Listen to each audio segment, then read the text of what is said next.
how you like to work? Thank you. Well, it's a combination of things which has obviously evolved over my career. I started out being trained, as most therapists are, with classic theory and, your basic counseling skills like everybody else is.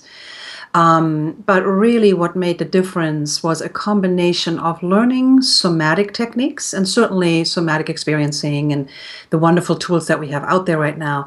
But it was through the Hakomi lens and other somatic psychotherapy tools that I learned to look at the body. And in tandem with that, so that was the kind of clinical tool set, but in tandem with that was a commitment at the time to do my own personal somatic practices and meditation practice.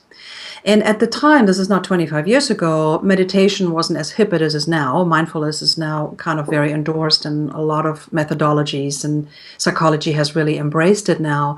But at that time, it wasn't as popular. And so it was kind of like my private thing. And I would practice mindfulness and I would practice movement techniques, simple stuff as like lying on the floor, following my breath, practices like that. And then going into more advanced movement practices like continuum movement informed my work a lot, and other movement forms. Basically, very intrinsic, getting to know my own body from the inside. And why I'm pointing that out is because that was so incredibly helpful to learn about my own internal landscape of my own body, so that when I was sitting then with a client,